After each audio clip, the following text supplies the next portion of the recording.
Bertrand Russell's Power, a New Social Analysis. This book is basically a book that tries to provide a new concept for the social sciences. And by that I mean like a new fundamental concept.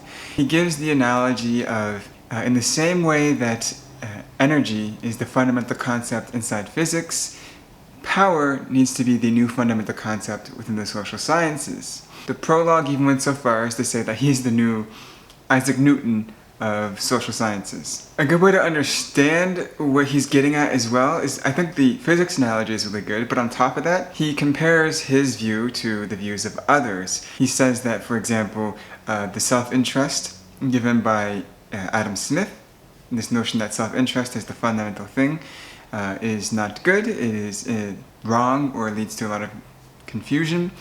If you look at Marx tends to talk about wealth primarily, and so you could say wealth is the fundamental concept for social dynamics. If you want to take a evolutionary perspective, you could say that Darwin's natural selection is a explanation or a fundamental concept for the social sciences. And if you're maybe a Jungian or psychoanalyst, then maybe you would say the unconscious is the fundamental driver dynamic in the social sciences. What Russell wants to do is replace all of that with the concept of power, that the laws of social dynamics have to be understood in terms of power. This is his aim with the book. Now, the way he sets up his notion of power has like a whole ontology, or like there's some fundamentals. He does give an explicit definition like midway through the book, where he talks about someone who's able to reach more of their desires has more power than someone else. Basically, his notion of power is the capacity to influence others. He's caring about social power. He gives this definition of Galileo or Plato might have what's called psychological power, but that power, independent of any institutions, is not meaningful. It doesn't have any influence, he would say.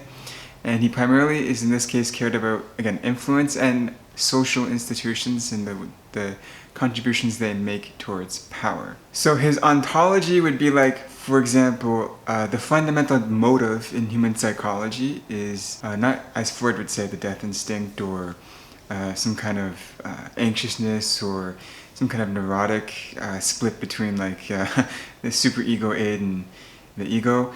Not that, it's power. The fundamental drive is a drive for power. It's not desires, it's not pleasures. For Russell, there's a fundamental impulse going on inside your mind, calls it the impulse to power, and you just seek out power because of that. And the reason why is because in his worldview, it's not that desires lead you towards power. In his worldview, you have a impulse for power, and that helps you achieve desires. That the power impulse goes towards desire. So it's not that desire leads to power, it's that you have power impulses and that goes towards desires. Now, I personally don't think that makes a lot of sense, and I wrote an essay critiquing Russell on this, where it seems to me the intuitive notion of human psychology is to view that desires are fundamental, they just spontaneously occur. There's no reasoning to desires, that just happen spontaneously. And then those desires are varied in their content. Maybe you desire political power, maybe you desire economic power. Whatever it is you desire, and then the desires lead you to power. But Russell, in order to make sense of his worldview, and you can read the book yourself if you disagree with this, you have to assume that power is the fundamental foundation of human psychology. Not desire, not wants. That's just his worldview. I don't think it makes much sense. Now, another fundamental thing for his notion of power is leaders and followers. He said that people explicitly pursue power, and when they're doing so, they're being leaders. And they implicitly pursue power, and they do so by being followers. When someone's being a leader, they're obviously calling on courage, as Russell liked to, I guess not obviously. Russell said they were calling on courage.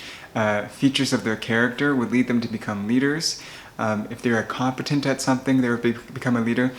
Whereas if you're incompetent or you're a timid person, you would become a follower. You would look to a creed.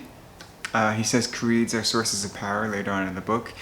The best examples of these might be like constitutionalists. Constitutionalists have this kind of creed, and if you don't want to be a leader in the constitutionalist creed or movement, then you would obviously be a follower, and by being a follower, you're pursuing power. So you have explicit power and implicit power, or what's he called it, leaders and followers. That's another fundamental division inside this notion of power that is building up. Now Russell also adds on to this that this distinction of leaders and followers to him is basically self-evident. If you look at any previous instance or future instances of human organization, he would explain the distribution of power, the inequality in that distribution of power, being explained by this notion of leaders and followers. Obviously, if you're going to build he gives the example, if you're going to build a railroad system, you need someone who's going to make the plans, organize the personnel, so on and so forth, and you need people who are going to execute the plans and listen to commands, right?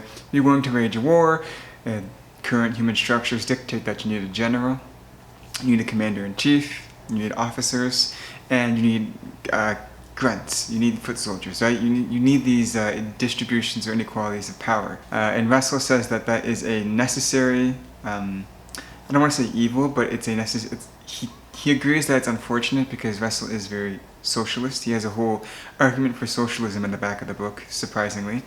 But he thinks that that's necessary and that is going to be built into human societies forever, and it is completely explained by leaders and followers. In another one of his books, however, he does say that this inequality of wealth and power does arise from people who are extremely competent versus people who are extremely incompetent. He thinks that some people are born gifted while others are not gifted, and the gifted people get a disproportionate amount of wealth. I don't go too much into this, but you should be aware that there might not be a whole lot of congruence or continuity or consistency between Russell's books sometimes. So to understand the kind of groundwork or ontology of Russell's notion of power, we have this. We have that there's an impulse within the human mind to pursue power. It's not that you want power, it's that there's literally an impulse for power, okay? And then it manifests either explicitly or implicitly. When it's explicit, it's because you're a courageous person, you have competency, and you're going to be a leader.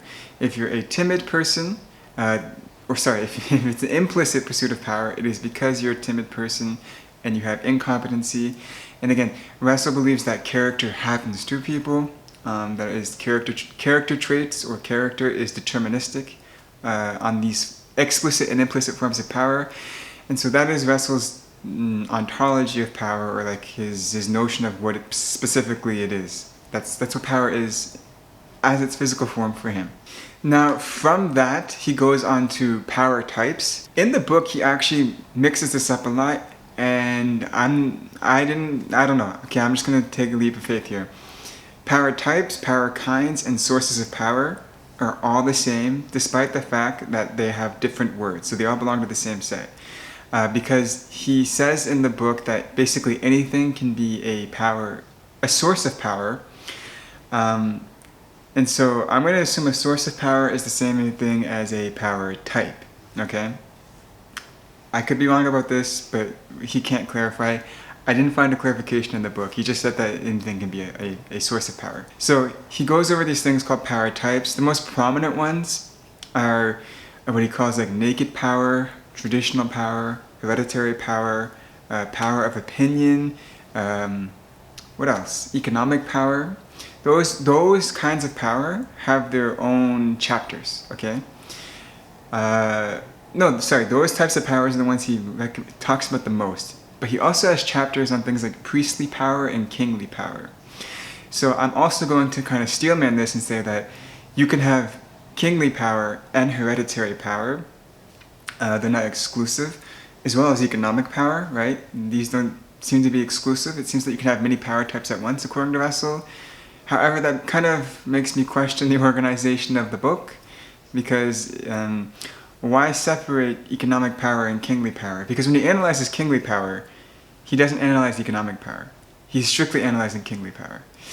But it would seem to me that a king would have heavy amounts of economic power, So you know, when you get your imagination going, you start to wonder, well, actually, how much overlap is there? Was it really necessary to do a chapter on economic power and kingly power, or maybe could you have reworked your system to be more exclusive?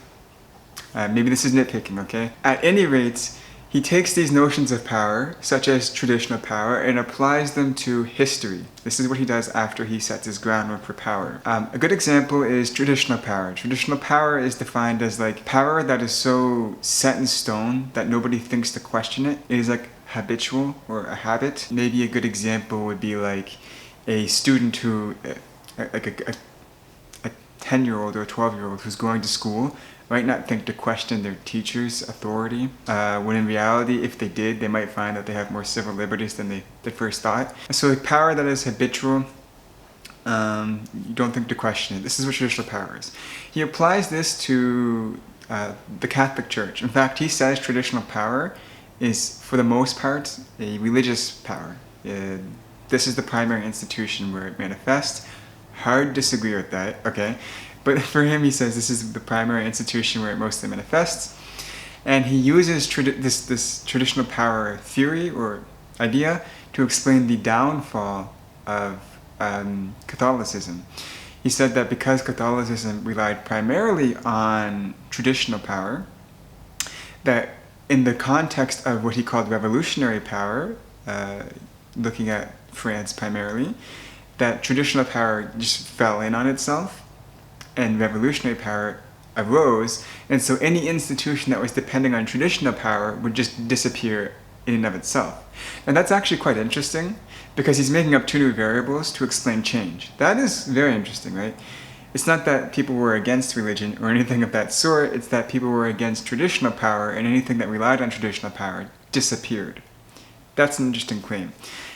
He says the same thing for kings, actually. He says that kings disappeared not because they fell out of favor, but because hereditary power had less influence. And he gave not just the example of kings, but noble families. Russell himself is from a noble family. Noble families lost some of their sway because hereditary power lost some of its sway. That's an interesting claim. I'll also add that because Russell's from a noble family, it raises a lot of red flags as to why he's so pro-monarchy and thinks that queens and kings are the best thing, and that people who are born to noble families have better character on average, simply because of their lineage, not because of any environmental factors. That you might want to use that as a way to interpret him critically. At any rate, those are just the power categories, which I think are another like fundamental component to the book. After that, he goes over more in depth the different types of power that we just mentioned: traditional, naked, kingly, priestly. And he kind of goes over history with it to give examples of how these work. In my opinion, the history is just armchair speculation, or like armchair recollection, that doesn't work quite well, but I'll get to that later on. I'm going to jump ahead now to another interesting part of the book, which is called Power Philosophies. The interesting part about this book is, I never thought about it like this, that some philosophies only exist because they're in pursuit of power. And when I say this, you might think, well, oh yeah, that's kind of like duh. But Russell really takes it to like another level. That I've never heard anybody do this before. He would say solipsism or pragmatism are power philosophies. Now, what is his standard for power philosophy? So like, he thinks direct realism or naive realism or any kind of realism has this notion that reality determines truth. And so you can't barter with reality to get truth. You have to discover truth, okay? It's out there in the world, you have to go and discover it. It's not subject to your whim or your ego. On the other hand, he thinks solipsism and pragmatism do precisely this, that they determine the nature of truth, or they are so self-centered and power-tripping that they view themselves as gods. He gives this wonderful quote that it might be the best Russell quote I've ever heard. There's another great quote of his in History of Western Philosophy, but this is also a good one. Something to the, I'll put it on the screen, something to the effect that a social community of solipsists would be nothing short of a bunch of lunatics who all think they are God. And That's such a great quote. I don't think this is an accurate representation of solipsism, but it's a very traditionally Russell quote, okay? Yeah, pragmatism also has this notion where it's like whatever is true is practical. And solipsism obviously has this notion that reality exists inside the mind. Now, are those fair representations? Probably not. Pragmatists can accept that the foundations of perception have built-in strictures or limitations, and whatever helps them navigate those built-in foundations is whatever is true, because that's more practical. It's not that they're necessarily determining the nature of perception. It's, I would argue, at least how I view pragmatism, is that the nature of perception is what it is. No amount of abstract reasoning is actually going to change it. So I would say Russell's interpretation of pragmatism and also solipsism is just wrong. I would say that there are many solipsists who accept the phenomena-noumena distinction, but only care about the phenomenon, and accept that they can't make certain claims as to the nature of God, as to the nature of truth. They can only do this appeal to what is subjectively true to them, right? Not to say that what is objectively true is necessarily what they think is subjectively true. I would say that distinction should be entertained. Russell has like a history of just bashing idealists, from what I can recall. I have this famous story that was told by a philosophy professor where like Russell just said like Kant was just a bunch of garbage, just flat out. I don't know, Russell doesn't like idealism as far as I can tell, and so maybe that's why he's so critical of pragmatism and solipsism, calling them power philosophies. Interesting little thought that he had there in the book. So now I want to give some of my opinions or critiques of the book. The first is it's way too zoomed out. A great example of this is when he says that Caesar has naked power. Okay, that's kind of true, right? By his definition of naked power, Caesar would have naked power. But saying Caesar had naked power doesn't actually help us understand the complexities of what was going on with Caesar. In fact, if you believe that Caesar had naked power and that's why he was so successful, well, then you would probably miss a lot of what actually made him successful. For example, operating out of debt. He leveraged debt that was really important for him, made him super successful.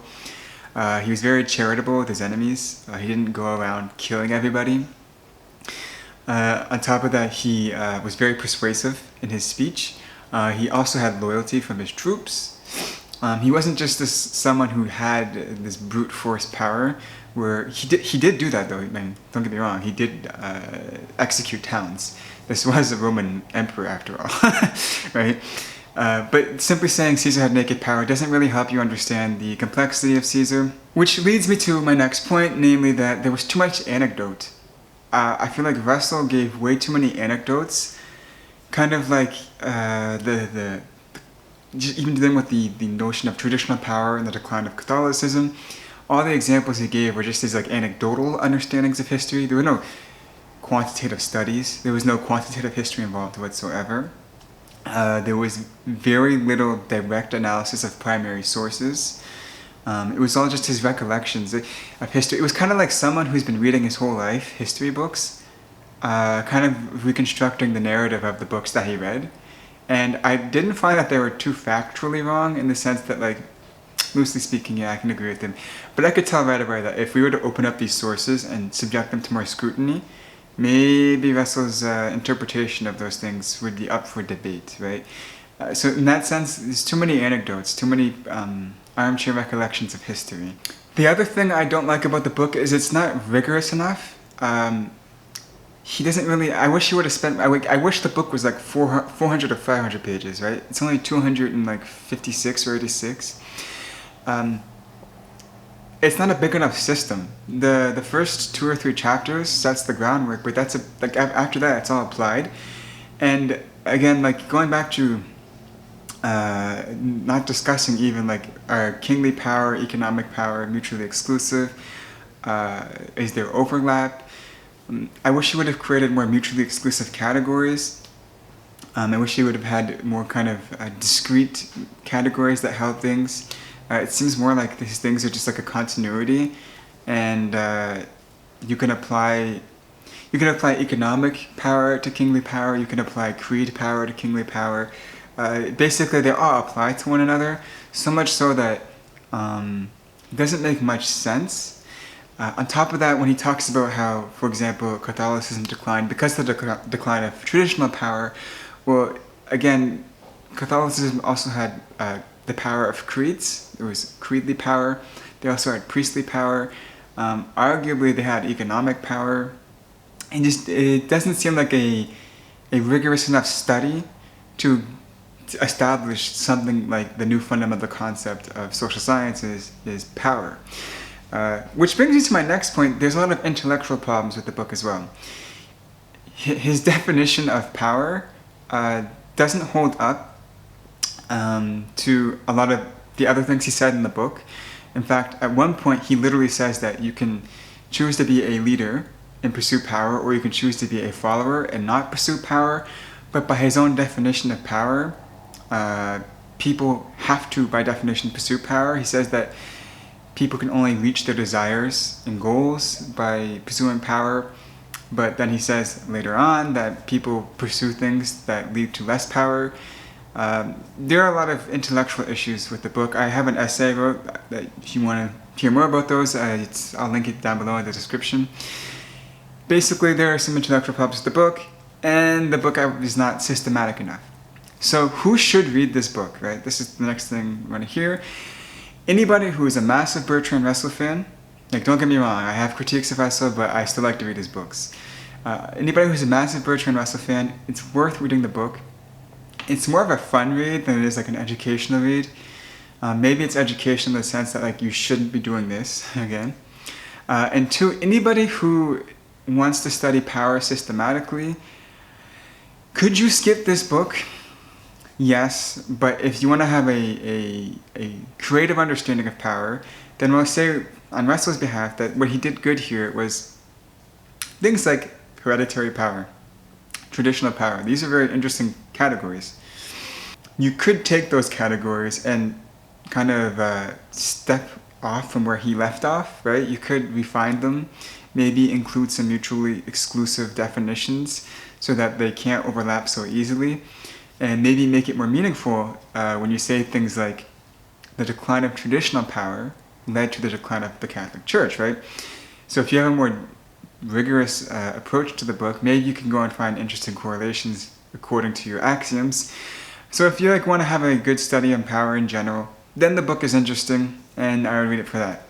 Overall, if you're just someone who wants to read about power, or just for like maybe one or two books, have like a personal understanding or get educated a little bit on it, pick a different book, not this book. There are better books out there.